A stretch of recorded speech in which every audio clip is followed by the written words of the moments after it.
ओम श्री सद्गुरु परमात्मने नमः।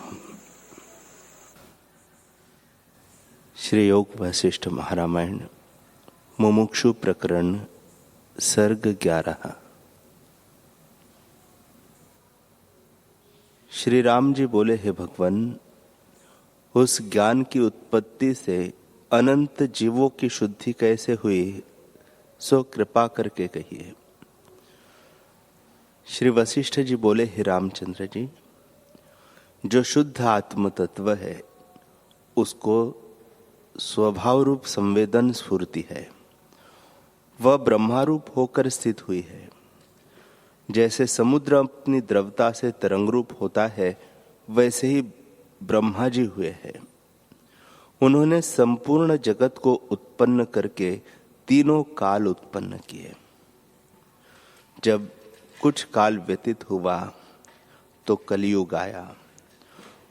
उससे जीवों की बुद्धि मलिन हो गई और पाप में विचर कर शास्त्र वेद की आज्ञा उल्लंघन करने लगे।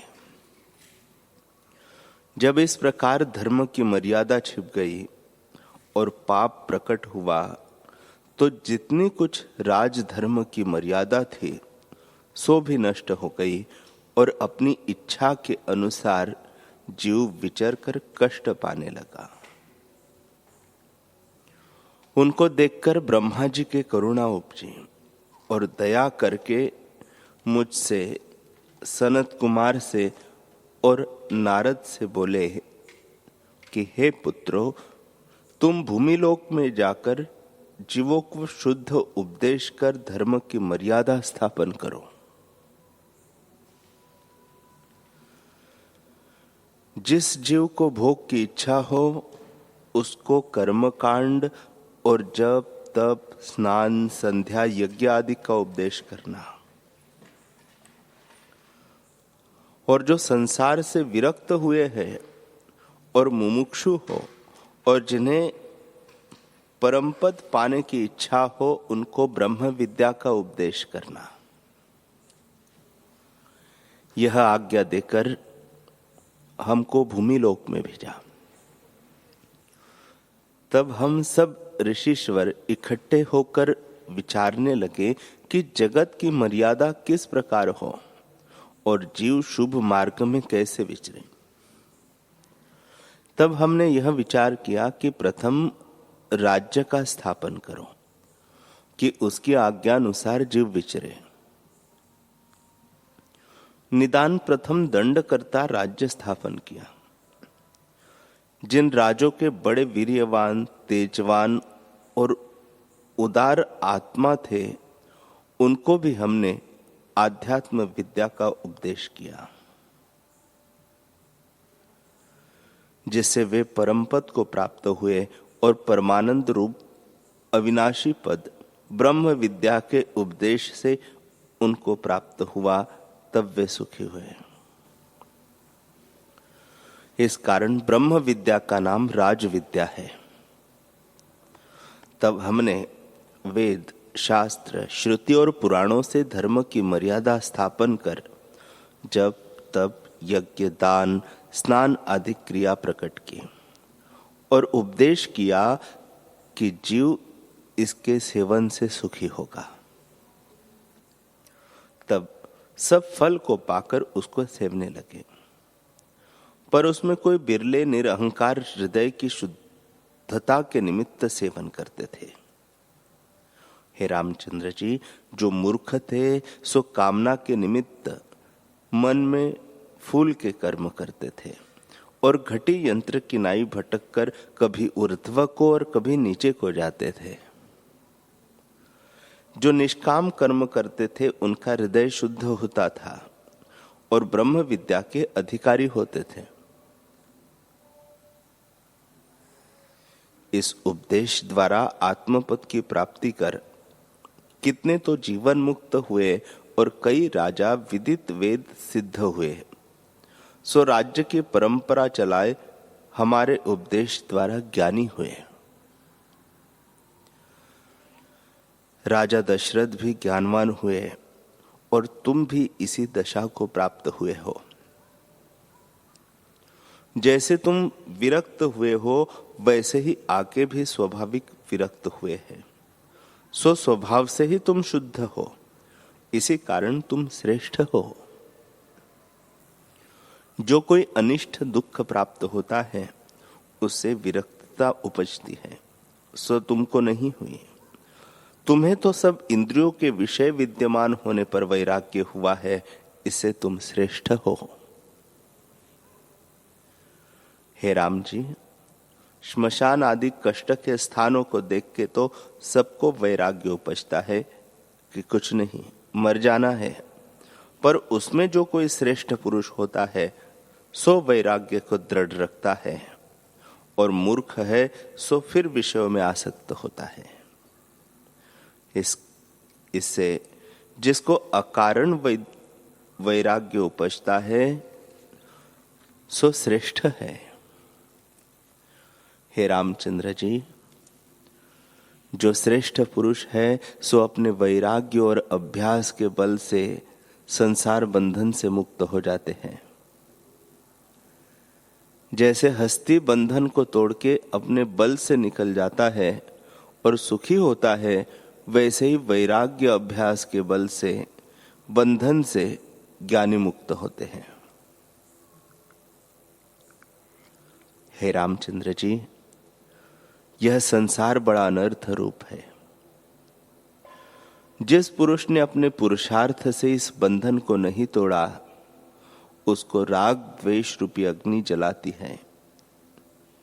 और जिस पुरुष ने अपने पुरुषार्थ से शास्त्र और गुरु के प्रमाण व युक्ति से ज्ञान को सिद्ध किया है, वह परम पद को प्राप्त हुआ है।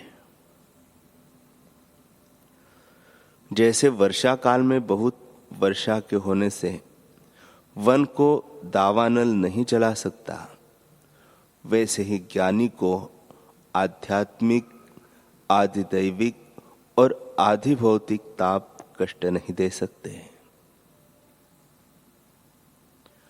हे रामचंद्र जी, जिन श्रेष्ठ पुरुषों ने संसार को विरस जानकर त्याग दिया है, उनको संसार के पदार्थ गिरा नहीं सकते,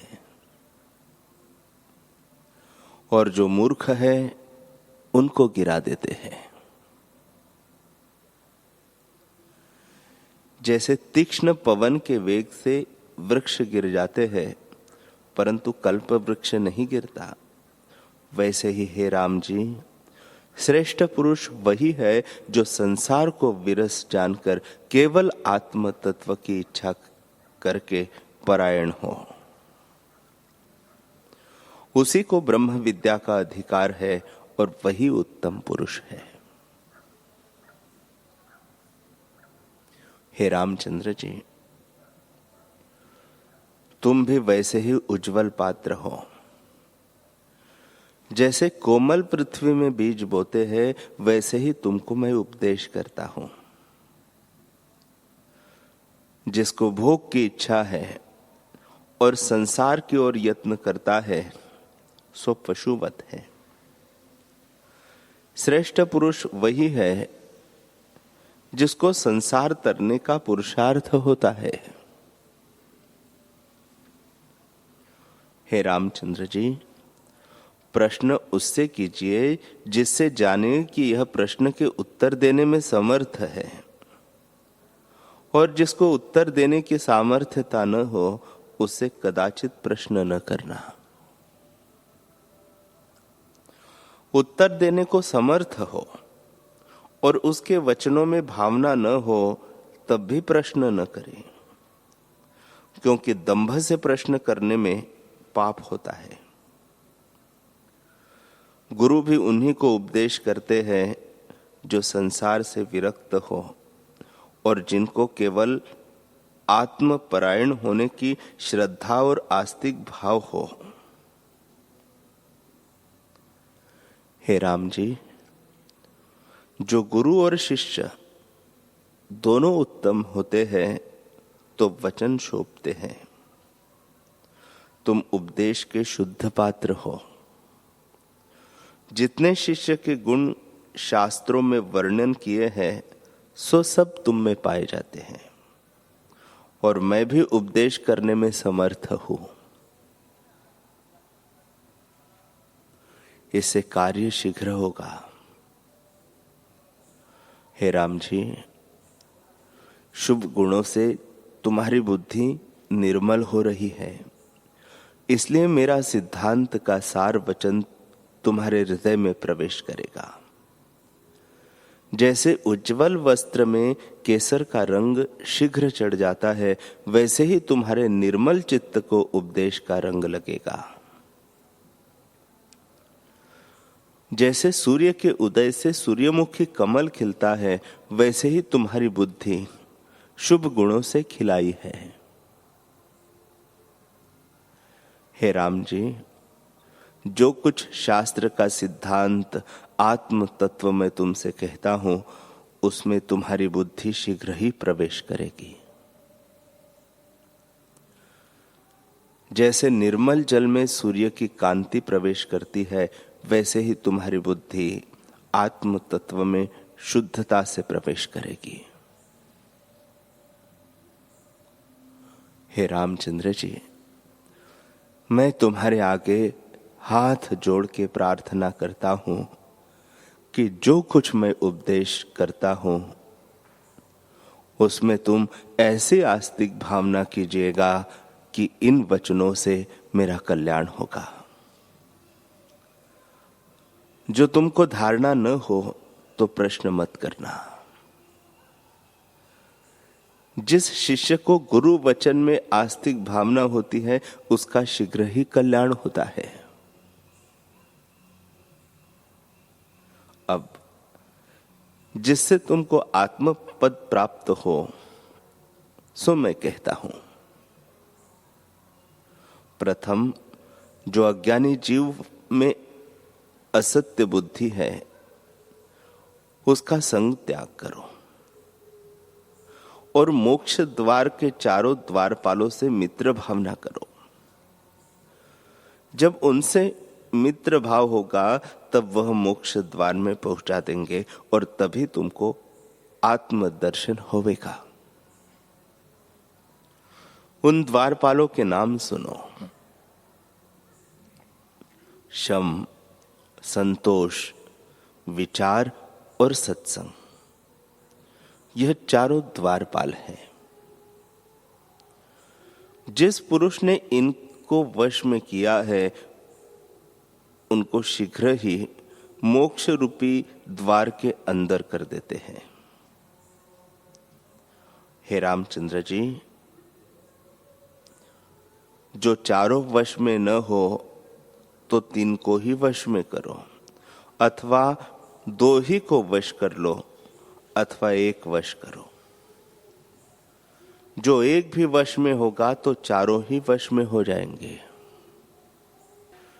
इन चारों का परस्पर स्नेह है। जहां 1 आता है, वहां चारों आते रहते हैं।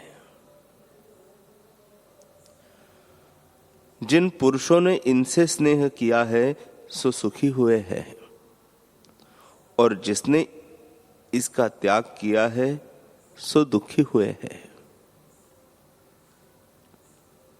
हे रामचंद्र जी, यदि प्राण का त्याग हो तो भी एक साधन का तो बल से वश करना ही चाहिए।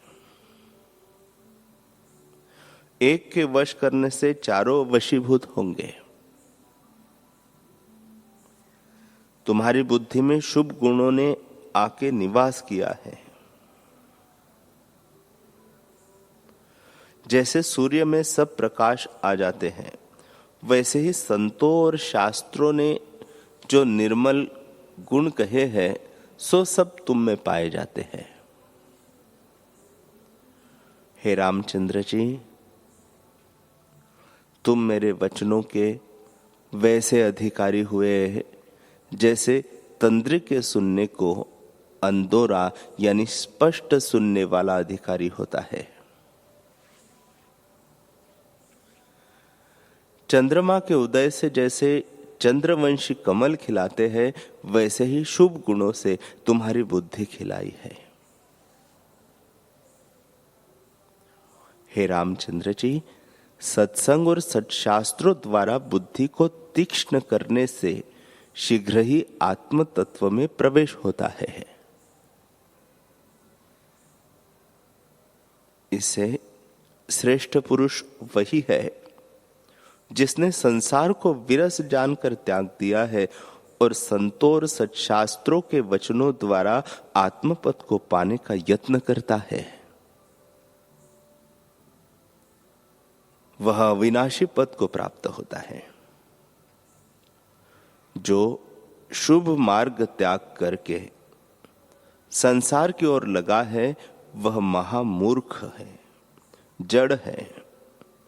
जैसे शीतलता से जल बर्फ हो जाता है, वैसे ही अज्ञानी मूर्खता से दृढ़ आत्म मार्ग से जड़ हो जाता है। हे राम जी, अज्ञानी के हृदय रूपी बिल में दुराशा रूपी सर्प रहता है। इससे वह कदाचित शांति नहीं पाता और कभी आनंद से प्रफुल्लित नहीं होता। वह वैसे ही आशा से सदा संकुचित रहता है, जैसे अग्नि में मांस संकुच जाता है।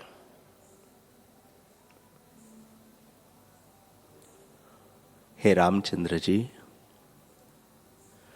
आत्मपद के साक्षात्कार में विशेष आवरण आशा ही है। जैसे सूर्य के आगे मेघ का आवरण होता है, वैसे ही आत्म तत्व के आगे दुराशा आवरण है। जब आशा रूपी आवरण दूर हो, तब आत्मपद का साक्षात्कार होवे। हे राम जी, आशा तब दूर हो जब संतों की संगति और सत्शास्त्रों का विचार हो। हे रामचंद्र जी, संसार रूपी एक बड़ा वृक्ष है, सो बोध रूपी खड़ंग से छेदा जा सकता है। जब सत्संग और सत्शास्त्र से बुद्धि रूपी खड़ंग तीक्ष्ण हो, तब संसार रूपी भ्रम का वृक्ष नष्ट हो जाता है। जब शुभ गुण होते हैं, तब आत्मज्ञान आके विराजता है। जहां कमल होते हैं, वहां भंवरे भी आके स्थित होते हैं। शुभ गुणों में आत्मज्ञान रहता है। हे रामचंद्र जी, शुभ गुण रूप पवन से जब इच्छा रूपी मेघ निवृत्त होता है, तब आत्मरूपी चंद्रमा का साक्षात्कार होता है। जैसे चंद्रमा के उदय होने से आकाश शोभा देता है, वैसे ही आत्मा के साक्षात्कार होने से तुम्हारी बुद्धि भी खिल जाएगी।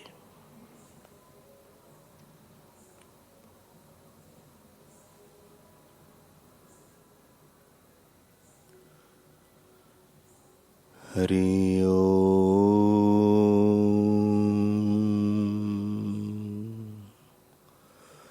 हरि ओम।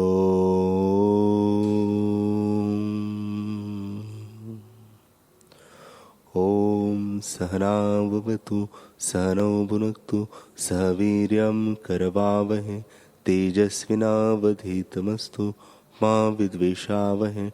ओम शांति शांति शांति। श्री सद्गुरुदेव भगवान की जय।